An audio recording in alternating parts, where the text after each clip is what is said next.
Okay, so change up. We are moving away from numerical methods. We are moving away from this. And today I'm going to prepare a little bit on my algorithms course.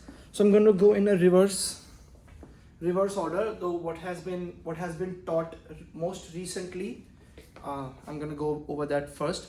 So going from bottom up, what I see in my syllabus is dynamic programming is first. So I have CLRS with me.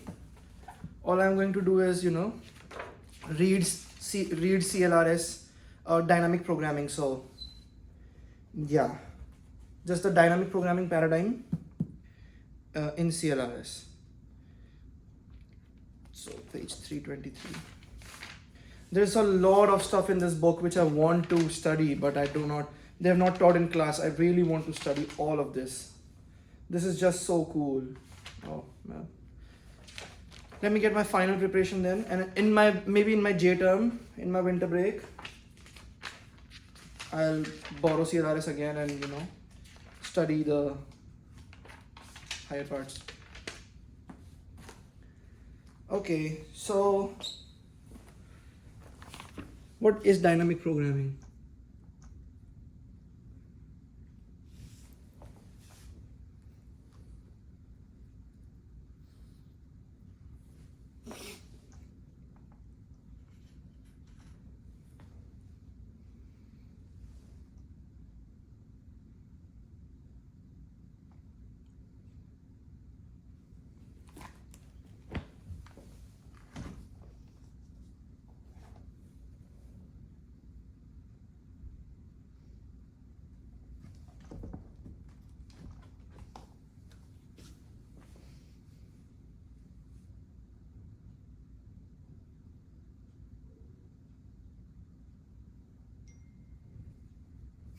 Yep.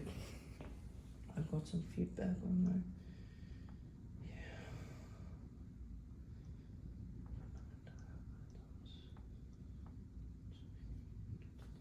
my. Okay. So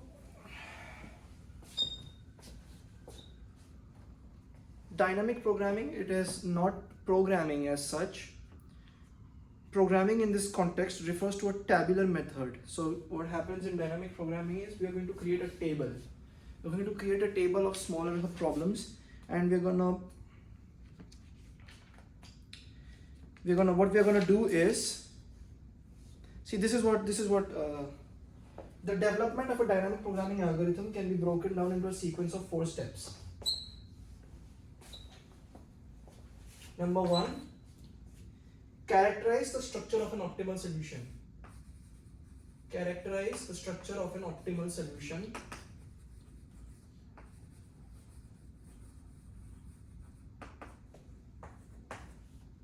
Recursively define the value of an optimal solution. Recursively optimal solution.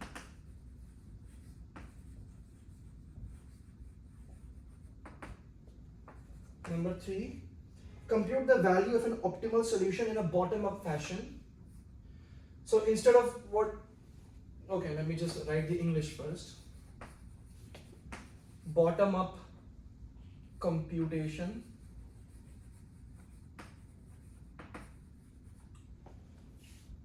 Construct an optimal solution from the computed. Okay, so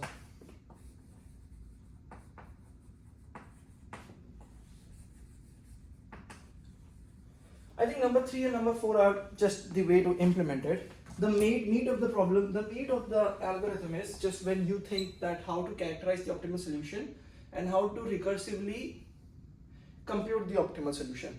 So why recursively compute the optimal solution in a bottom-up computation? So why is this such an important thing? For example, if I define my function as f of n is f of n minus 1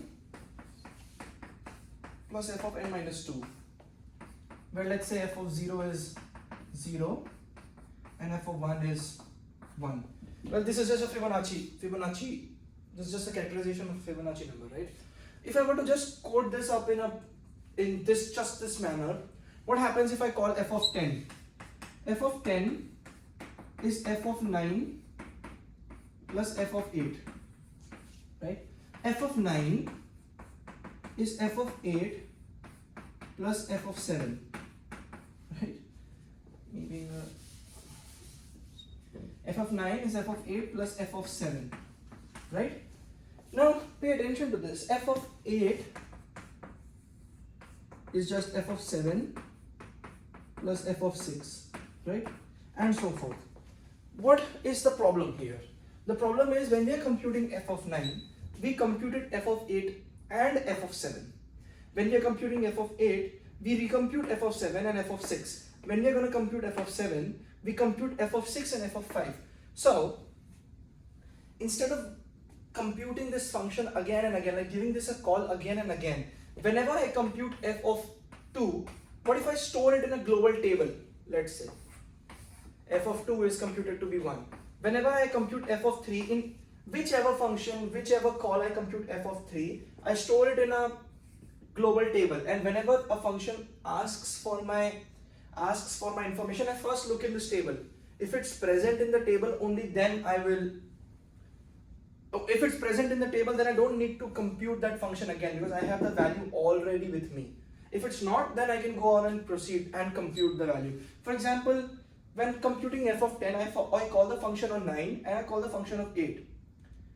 Well, while I was computing f of 9, I have already computed f of 8 when I went into this function, right? When I called f on 9, I computed f of 8. So why would I want to compute f of 8 here again?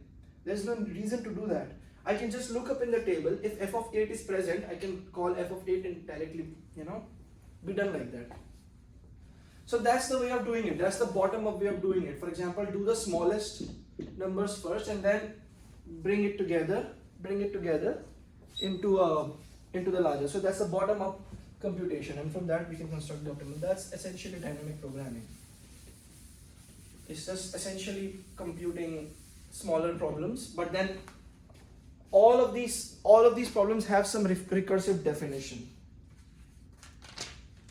Assembly line scheduling, that's 15.1. Matrix chain multiplication, that's 15.2. I'm just reading. Elements of dynamic programming, okay, that's the theory part, I think. 15.3. Longest common subsequence, 15.4. Optimal binary search tree, 15.5. And that's it.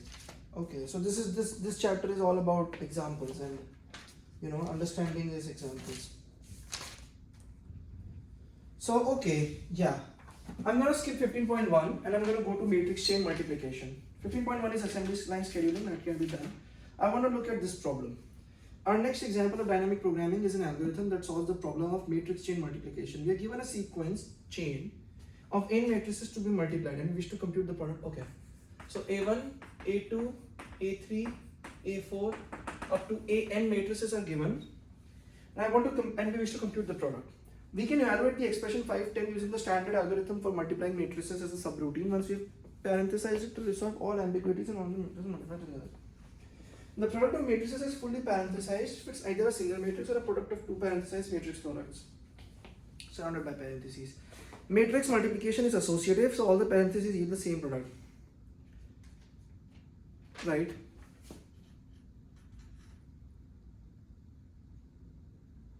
Okay, so we are not actually going to in this problem. We're not actually trying to compute the matrix product. We are trying to compute in what order to compute the matrix product. For example, what I mean by that is there is matrix A, B, and C. Right?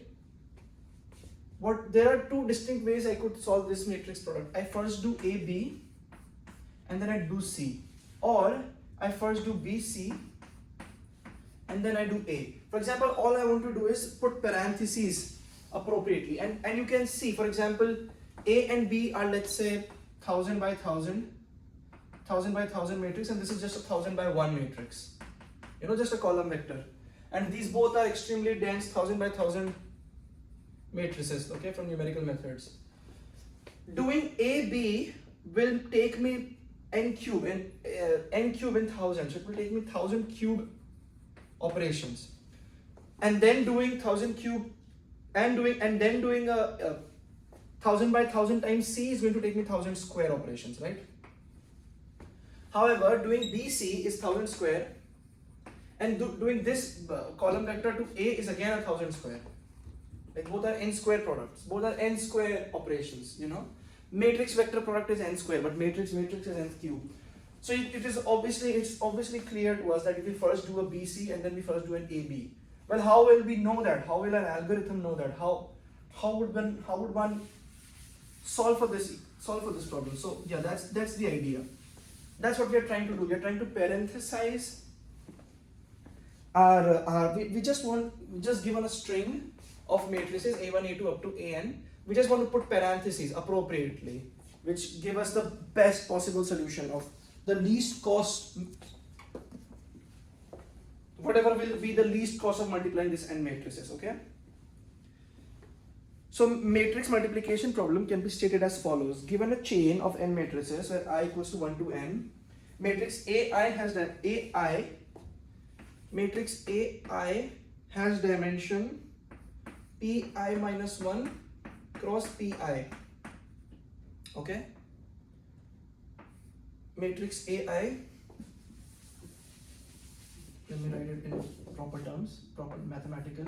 Matrix AI belongs to a complex matrix of m cross n, where m is p of I minus 1 cross p of I, okay? Fully parenthesize in way that minimizes the number of scalar multiplications. Okay, so we want to parenthesize this entire string in the way which minimizes scalar multiplication. Note that in the matrix chain multiplication problem, we are not actually multiplying matrices. Our goal is to determine the order of multiplying matrices that has the lowest cost. Typically, the time invested in determining this optimal order is more than paid by the time saved later on when actually performing the matrix multiplications. Sure. So let's see how many total number of parenthesizations are there. Let's look at this 4-step process, and the book has done that. So we'll just see if we did brute force, how many parenthesizations are possible.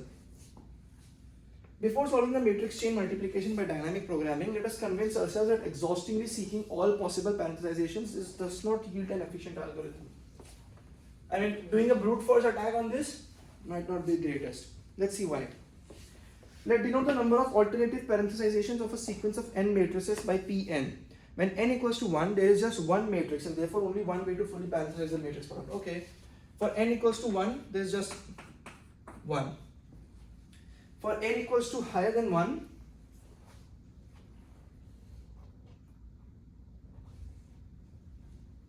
yeah, where Pn is,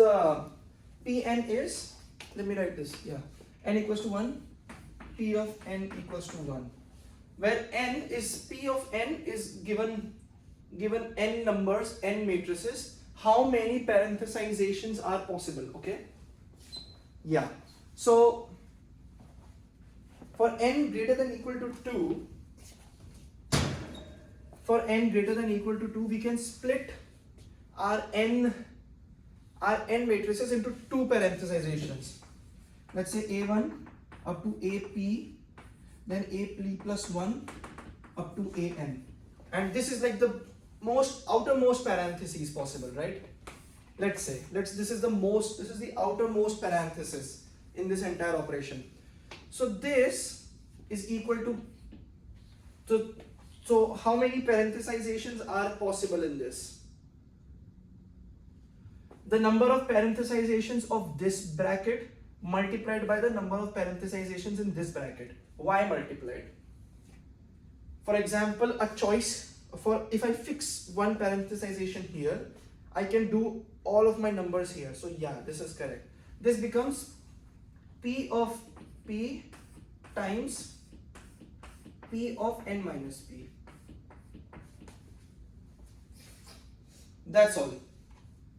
For example, so this is like the outermost parenthesization, and now I can sum this for all P. That will be the total number of parenthesizations, right? And this motivates an idea of creating the dynamic programming app. This motivates the idea of creating, the optimal solution. So for example, if I already know the first P, if I knew the first P's ideal solution, when I would be running on, let's say, some number 1000, and when I ever got to the first P, I know that a solution. I do not need to call my function again on calculating the first P. We'll look at this.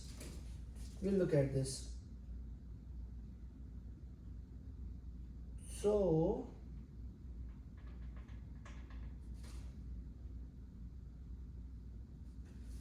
anyway, the idea is this turns out to be exponential in n. This is of the order of exponential in n. So obviously brute force all by parenthesizations and see whichever is the least cost doesn't really work, you know. So we're gonna need some other clever algorithm.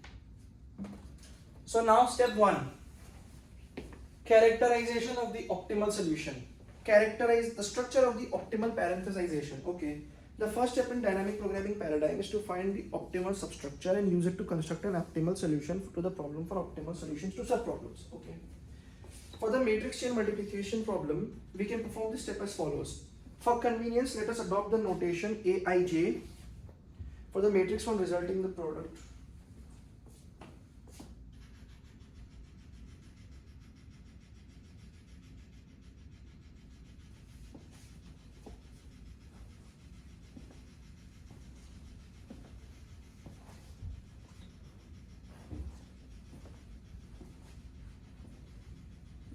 Okay, so this is the idea. Given the chain, let me make a notation A. Let me write let me use what the book uses. A I dot j. Let this mean product ai plus 1 up to aj, like the product of this. So an ideal parenthesization of this is an ideal parenthesization of this. Okay, so now the claim is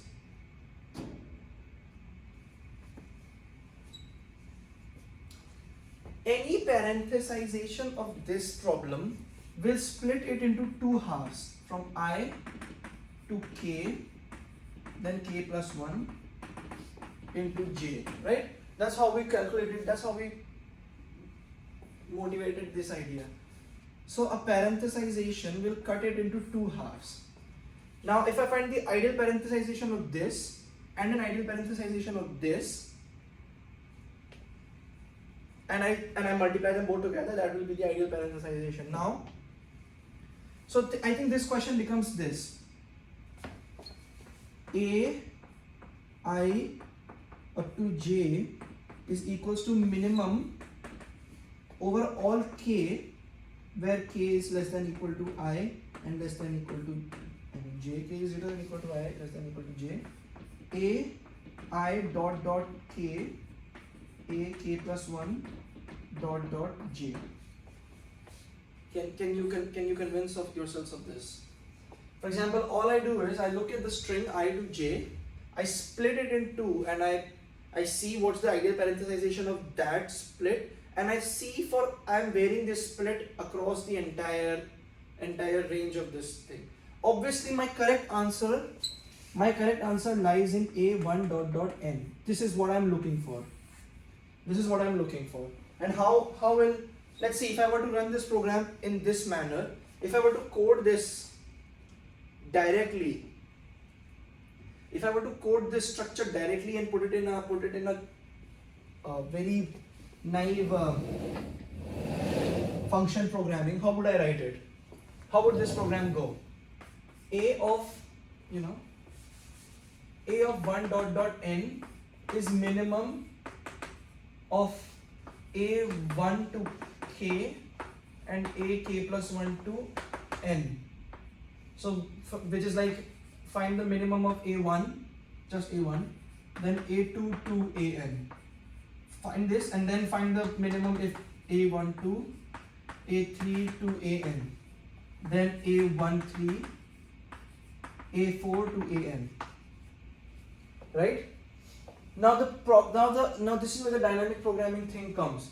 When I'm doing A1 dot dot 3, let's make a side note of this. Let me look in the recursive chain of this. When I'm doing A113, I will do this. A1 and A23, A12 and A3. Whichever is the minimum of this is the minimum of A13.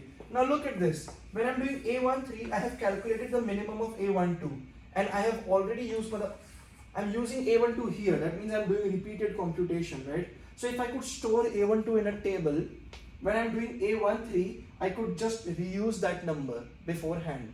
And similarly, it goes for A14 too. I mean A14. In this case, let's look at another example. I would be doing this thing once. A12, A34, right? Like for example, split it here. But computing A34, I would have done that here or maybe here. So this is repeated computation. So therefore, a dynamic programming algorithm works here. A dynamic programming algorithm is needed. Something that stores the value of my already computed computations. So anyway, that's just the character of the optimal solution. The character of the optimal solution is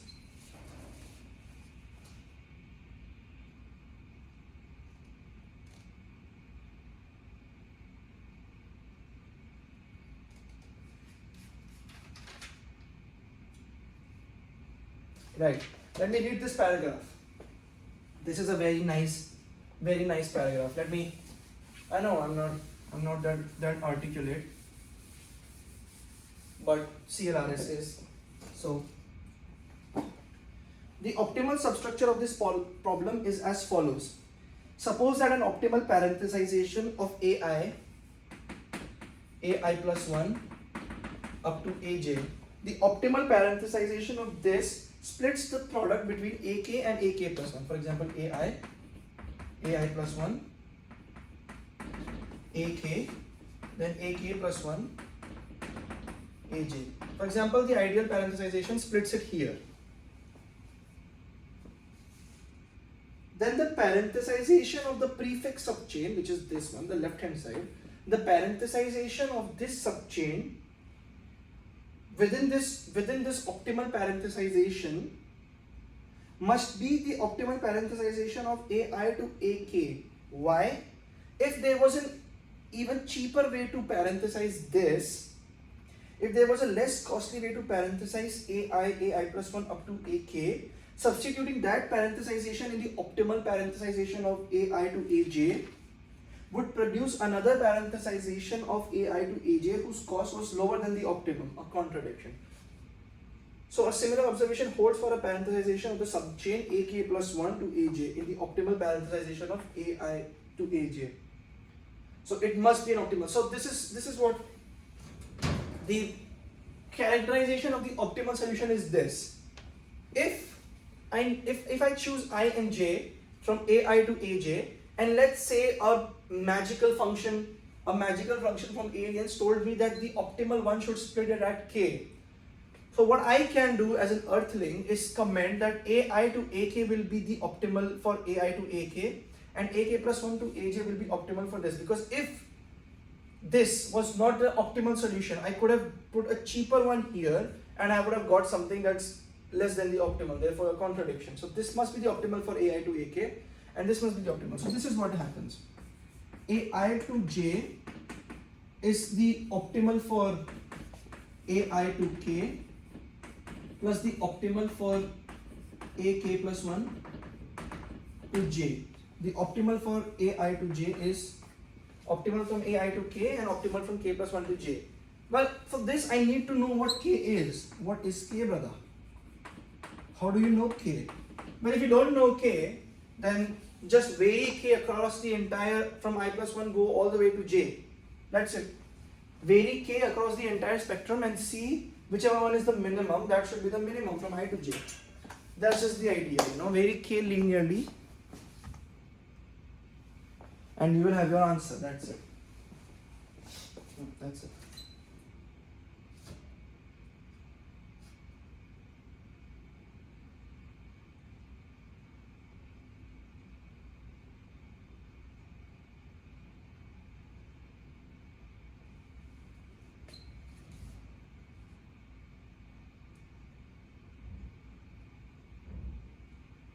Yeah, so all we are going to do is we are going to search for the correct place to split the product.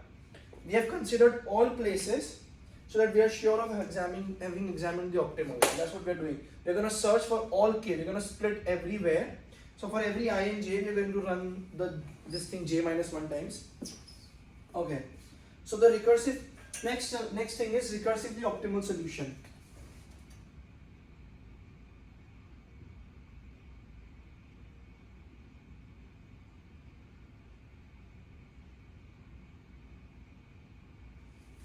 So given the value of k, if I knew the value of k, one thing I did not write here, which I should have, if I know the value of, I'm just going to write it this way, Mij, I'm just going to go with the matrix for 1k.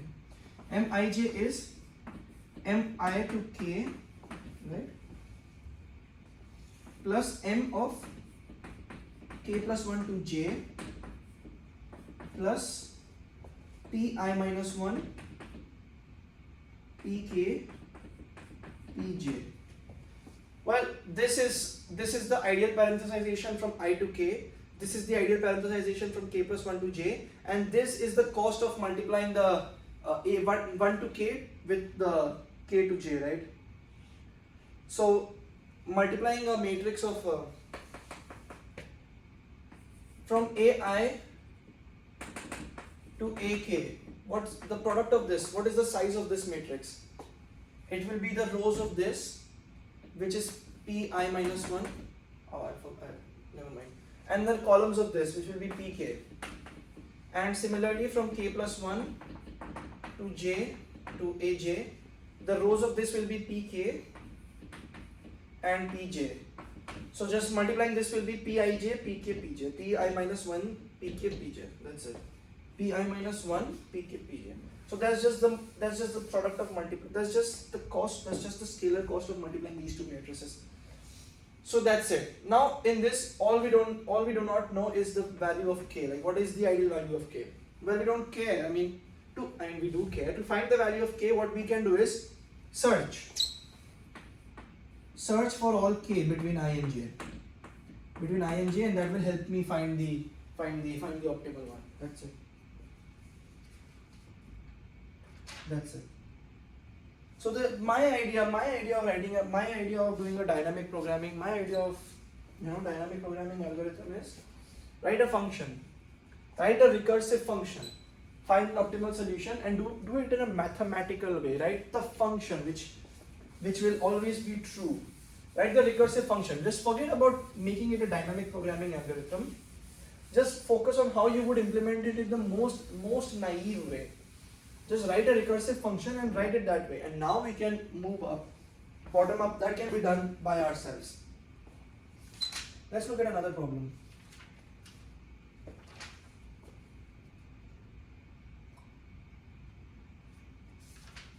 What another problem can I look at?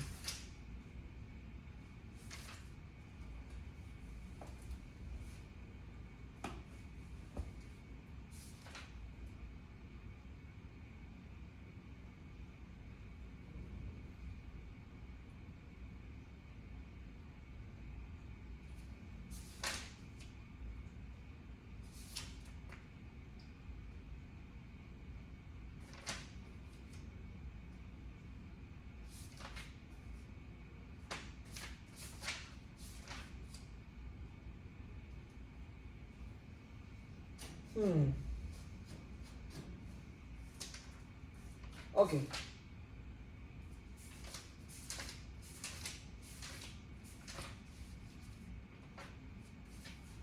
Elements of dynamic programming. What are the elements of dynamic programming? Although we have just worked through 2 examples of dynamic programming, you might still be wondering when the method applies. From an engineering perspective, when should we look for a dynamic programming solution to a problem? In this section, we examine the 2 key ingredients that an optimization problem must have in order for dynamic programming to be applicable. Optimal structure and overlapping subproblems. We also look at a variant method called memoization.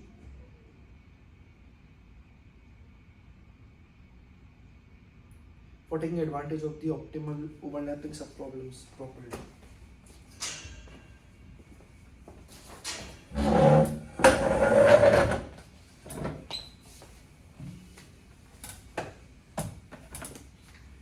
The first step in solving an optimization problem by dynamic programming is to characterize the structure of an optimal solution.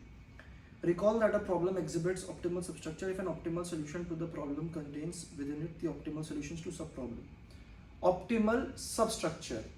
Optimal substructure means I can write this as a function. For example, the optimal value of this problem can be broken down to the optimal value of their subproblems, some subproblems within them.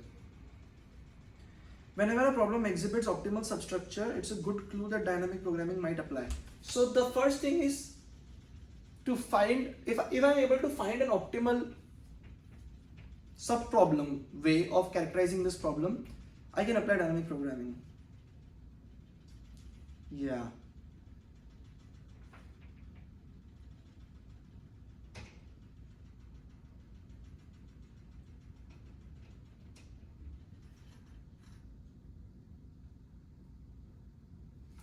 Given this choice, you determine which subproblems ensue and how to best characterize the resulting space of subproblems. You know that the solutions to the subproblems used within the optimal solution to the problem must themselves be optimal by using the cut and paste technique.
Optimal subproblem and overlapping subproblems. Optimal substructure and overlapping subproblems. Let's look at another dynamic programming problem, and then we'll look at binary search trees also. That's fair. And that will be it. Okay, so longest common subsequence. In biological applications, we often want to compare the DNA of two or more different organisms. A strand of DNA consists of a string of molecules called bases, where the possible bases are adenine, guanine, cytosine, thymine. Representing each of these bases by the initial letters, a strand of DNA can be expressed as a string over the finite set agagata. For example, the DNA of organism may be the DNA of another organism may something. One goal of compare two strands of DNA is determining how similar the two strands are, as some measure of how closely related the two organisms are. Similarity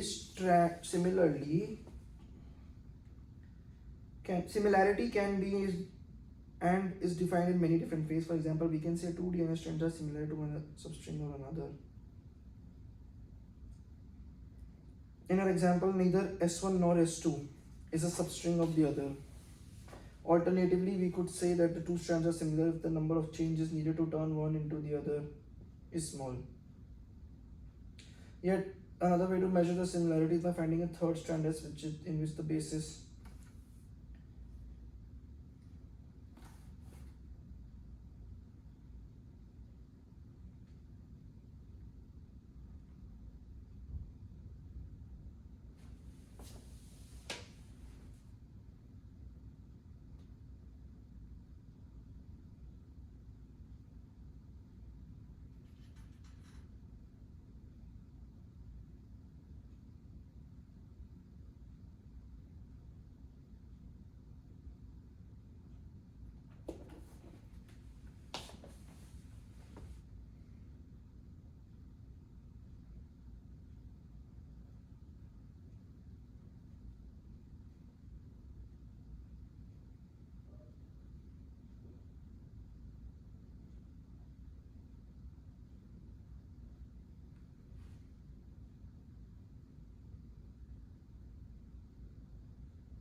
So the longest common subsequence problem, now that I've read it, I understand it.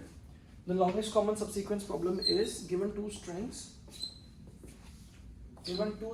x and y. We want to find the longest common subsequence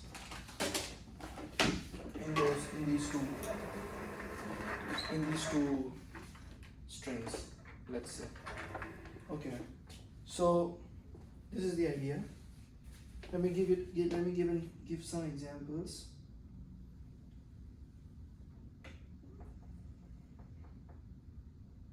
For example, it is AB CB DAB, AB CB DAB, and Y is BDC ABA, BDC ABA, right? BDC ABA. So the longest common subsequence is D to B, C to C, then B, then A. So B, C, D, A is the longest common subsequence. However,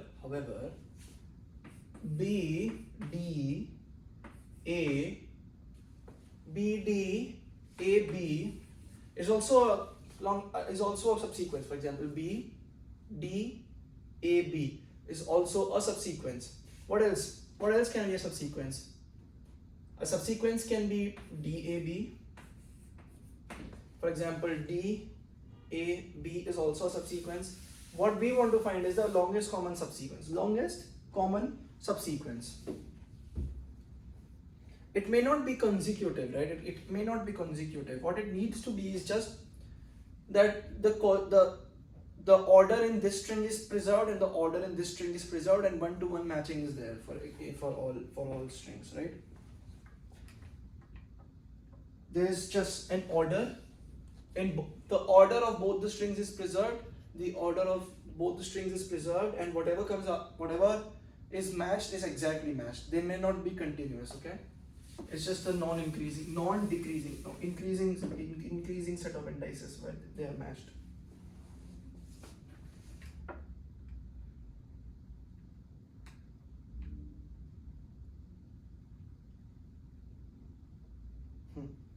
So can this be, how can I characterize this as an optimal solution?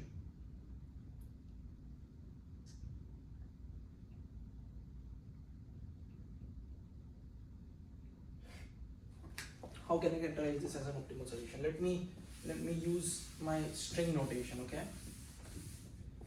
X is this string, Y is this string. X goes from 1 to M, and Y goes from 1 to N, okay? Now I want to find the longest common subsequence between these two. Let me say that the answer is Z, which goes from 1 to K, okay? That's it. So let me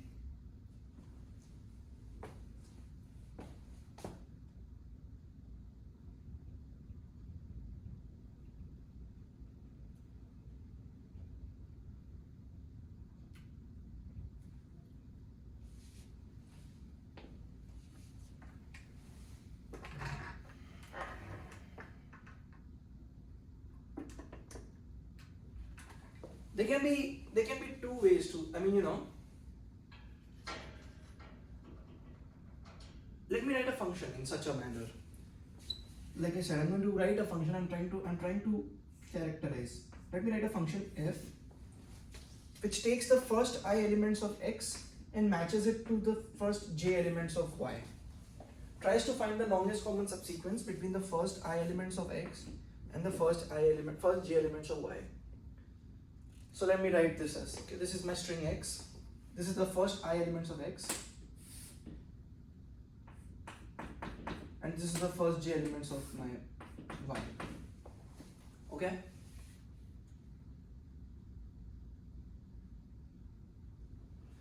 Now,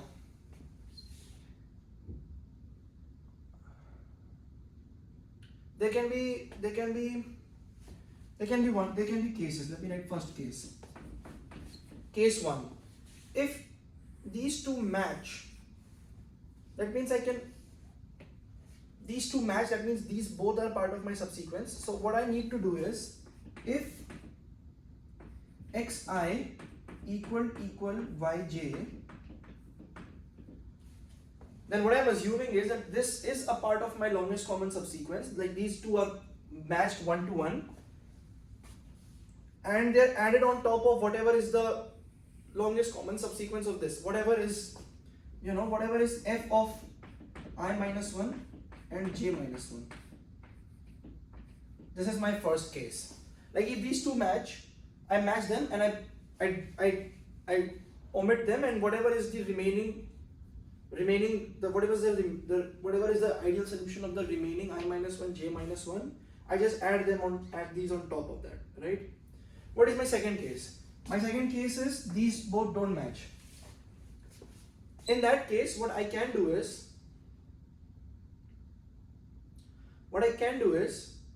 omit xi and just look at this part. So if these don't match, what I can do is omit xi. So this becomes f of I minus 1 and j, or it can be f of I and j minus 1. Like for example, if I omit the first one of this, I say that the first I minus 1 of these get matched to the j of these, or I can omit this, so the first I of this are matched to the j minus 1 of these.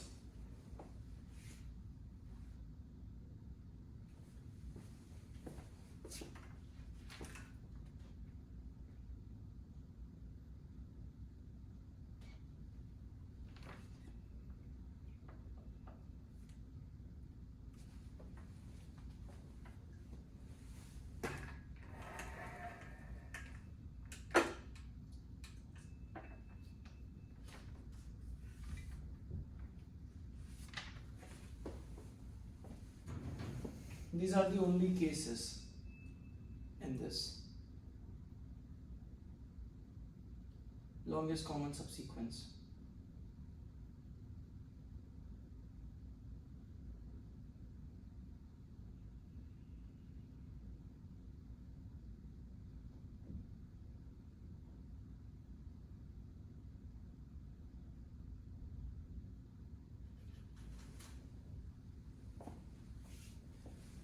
I mean, clearly the answer we seek lies in f of m comma n, right? Like the full of the x and the full of the y. So if these both match, then I can put my longest string here. My longest common subsequence, these two match, that's one case.